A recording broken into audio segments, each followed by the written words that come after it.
নমস্কার, নিউজ টাইমের ডিজিটাল পেজে আপনাদের সবাইকে স্বাগত। আপনাদের সঙ্গে রয়েছি আমি সুপ্রিয়, আমার বিশেষ অনুষ্ঠান এডিট রিট নিয়ে। রাজ্যের মুখ্যমন্ত্রী শুভেন্দু অধিকারী প্রত্যেক দিনই কোনো না কোনো অনুষ্ঠানে তিনি যান, কিন্তু আজকে যে অনুষ্ঠানটা তিনি ছিলেন আর যে ছবিটা আমাদের সামনে এসছে সেই ছবিটা কিন্তু দেখার মতন। কারণ আজ ব্যারাকপুরের পুলিশ ট্রেনিং সেন্টারে তিনি গিয়েছিলেন এবং সেখানকার সমস্ত পুলিশ অফিসার বা আধিকারিকদের সঙ্গে তিনি সমবেত হয়েছিলেন, তাদের সঙ্গে মধ্যাহ্নভোজ করেছেন।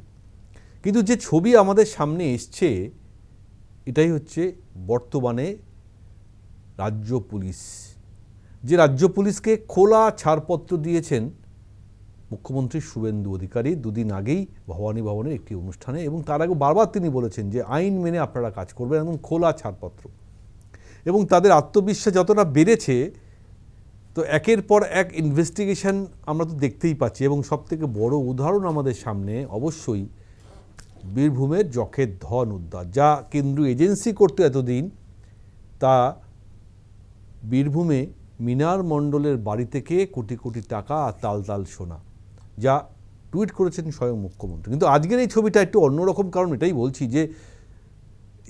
যে মুখ্যমন্ত্রী পুলিশদের সঙ্গে বা পুলিশ অফিসারদের সঙ্গে বা আধিকারিকদের সঙ্গে এভাবে মিশতে পারেন, তাদের উষ্ণ অভ্যর্থনা তিনি আপ্লুত হয়েছেন, কোনো সন্দেহ নেই। এবং তারাও যে কত কাছাকাছি আজ মুখ্যমন্ত্রীর কাছে পৌঁছেছেন, যে তার সঙ্গে সেলফি পর্যন্ত তুলছেন, তাদের প্রত্যেকের সঙ্গে কথা বলছেন, তাদের সঙ্গে মধ্যাহ্নভোজন করছেন। এই ছবিগুলো একটা জিনিসই প্রমাণ করে যে পুলিশের ওপর কতটা ভরসা রয়েছে এ রাজ্যের মুখ্যমন্ত্রী, এবং যিনি নিজে একজন পুলিশ মন্ত্রী।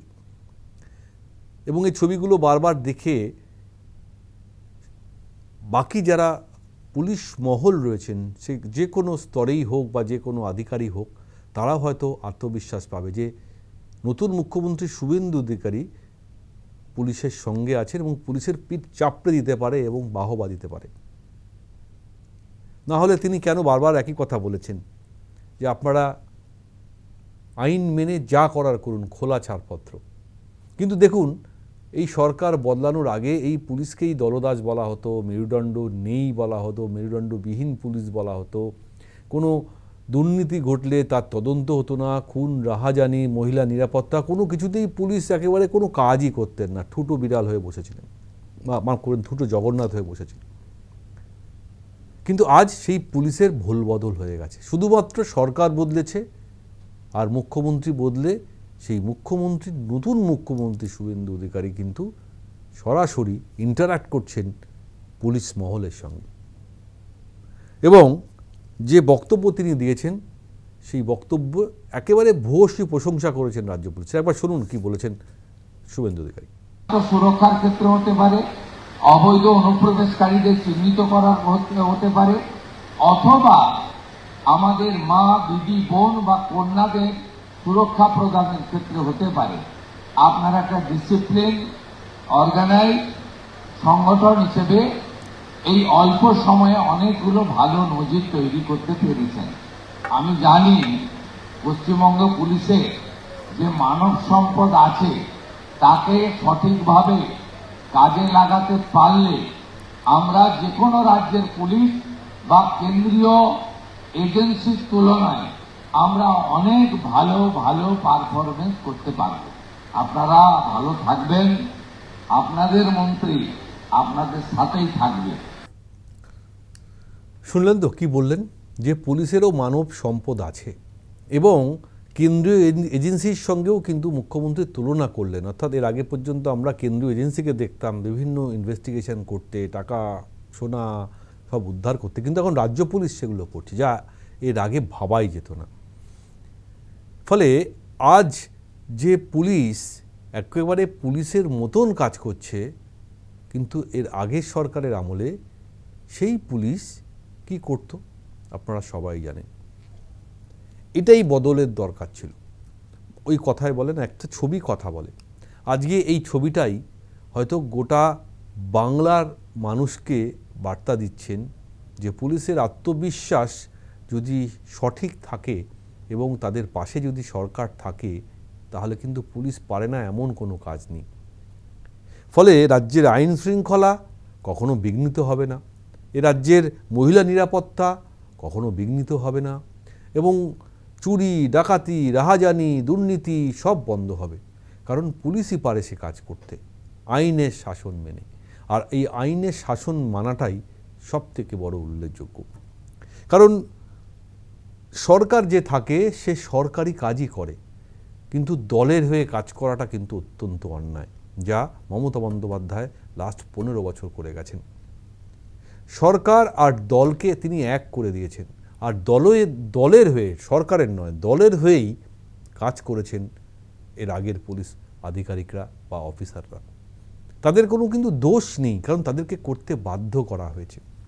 না হলে কোথায় কোথায় পোস্টিং করে দেওয়া হতো, বা কাউকে কম্পালসারি ওয়েটিংয়ে পাঠিয়ে দেওয়া হতো, বা তার পদোন্নতি আটকে দেওয়া হতো, বা অন্য কোনোভাবে ভয় দেখানো হতো। তার উদাহরণ আমাদের সামনে আছে। আবার এমন এমন পুলিশ অফিসারদের এমন পদোন্নতি হয়েছে তার বলার কথা নয়। সবথেকে বড় উদাহরণ অবশ্যই রাজীব কুমার। এখন তিনি তৃণমূলের রাজ্যসভার সাংসদ, কিন্তু এই রাজীব কুমারের বিরুদ্ধেও কিন্তু অনেক অভিযোগ ছিল। দেখ, সেটা তো অতীত। সে রাজীব কুমার পরবর্তীকালে তৃণমূলে সাংসদ হিসাবে থাকবেন না, তিনিও কাকুলি বা সুদীপ বন্দ্যোপাধ্যায়ের মতন বিজেপির কাছাকাছি ঘেঁষার চেষ্টা করবেন, সেটা তো সময় অপেক্ষা। কিন্তু পুলিশের মনোবল যদি বাড়িয়ে দেওয়া যায়, পুলিশের আত্মবিশ্বাস যদি বাড়িয়ে দেওয়া যায়, এবং সরকার যদি সঙ্গে থাকে, তাহলে অনেক কাজ সহজ হয়ে যায়। আবারও বলছি, দল দলের মতন চলবে, আর সরকার, আইন, প্রশাসন সেটা কিন্তু সরকারি নিয়ম মেনে হবে। দুটোকে গুলিয়ে ফেললে চলবে না, যেটা এর আগের সরকার করেছে। এবং শুধু মমতা বন্দ্যোপাধ্যায় নয়, এর সবথেকে বড় সুবিধা নিয়ে গেছেন অভিষেক বন্দ্যোপাধ্যায়, যিনি তৃণমূলের একজন সাংসদ এবং তৃণমূল দলের সর্বভারতীয় সাধারণ সম্পাদক, যিনি দলের কেউ নন।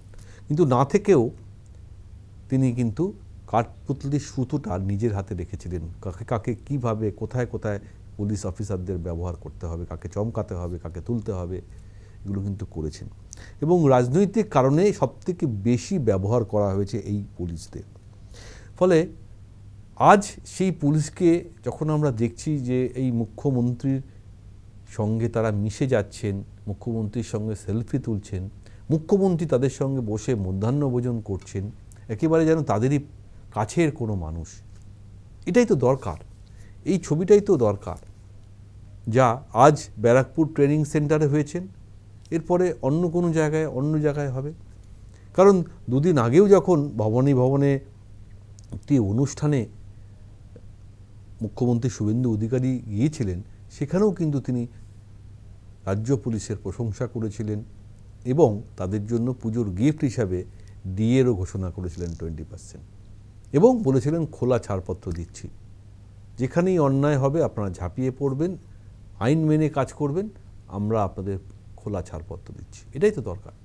এবং এরপরে সত্যি সত্যি যদি আজ এই যে পুলিশকে আমরা আগে দেখেছি আর এখনকে যে পুলিশ দেখছি, সেটা রাজ্য পুলিশ বলুন বা কলকাতা পুলিশ বলুন, কোনো সন্দেহ নেই যে এর আগে যে ধরনের বিশৃঙ্খলা, অপ্রীতিকর ঘটনাগুলো চোখে পড়তো, সেই সংখ্যাটা কিন্তু অনেক কমেছে। আমার মনে হয় এরপরে আরও কমবে, কারণ শুভেন্দু অধিকারী এমন একজন মুখ্যমন্ত্রী, তিনি কিন্তু প্রত্যেকটি বিষয় নজরদারি করেছেন বা করেন, এবং তিনি কানেক্টেড রয়েছেন, কারণ তিনি চান সব কিছু তার নজরদারিতে হোক এবং সঠিকভাবে হোক, যেখানে কোনো রাজনীতি হবে না। ফলে আজ যারা দুর্নীতি করবেন, আইন শৃঙ্খলা বিঘ্নিত করবেন, বা এর থেকেও বড় অপরাধ করবেন, তারা কিন্তু সাবধান, কারণ গুন্ডা দমন আইন কিন্তু ইতিমধ্যেই বিল পাস করা হয়েছে। ফলে যত সময় যাবে, এ রাজ্যে অশান্ত রাজ্য যে ছিল একটা সময় বাংলা, ধীরে ধীরে শান্ত হচ্ছে, আগামী দিন আরও শান্ত হবে। সাধারণ মানুষ নির্বিঘ্নে, নিশ্চিন্তে তাদের সারাদিনের কাজকর্ম করে বাড়ি ফিরতে পারবেন। রাজ্যের মহিলারা যারা কর্মস্থলে কাজ করেন, তারা সাবধানে বাড়ি ফিরবেন, তাদের কোনো ভয় থাকবে না, ডর থাকবে না, নিরাপত্তা নিয়ে কোনো প্রশ্ন থাকবে না। এটাই দরকার। এবং যারা দুর্নীতি করেন, যারা অপরাধ করেন, তারা কিন্তু সাবধান। দেখা যাক এই আত্মবিশ্বাস কাজে লাগিয়ে পরবর্তীকালে রাজ্য পুলিশ বা কলকাতা পুলিশ কিভাবে এগিয়ে যায় এবং শুভেন্দুবাবু আর কি এই পুলিশের জন্য ঘোষণা করেন সেদিকেও আমাদের নজর থাকবে। আজ অনুষ্ঠান এখানেই শেষ করব। আপনাদের যদি কোনো বক্তব্য থাকে আমাদের ভিভাস পোলে আপনারা পোস্ট করবেন, আমরা নিশ্চয়ই আপনাদের এই মতামত আমাদের ডিজিটাল পেজে আমরা আপনাদের সামনে তুলে ধরব। বাকি সমস্ত খবর আপডেটের জন্য আপনারা news time digital page subscribe করুন, দেখতে থাকুন নিউজ টাইমের ডিজিটাল পেজ। নমস্কার, এখানে শেষ করছি অনুষ্ঠান।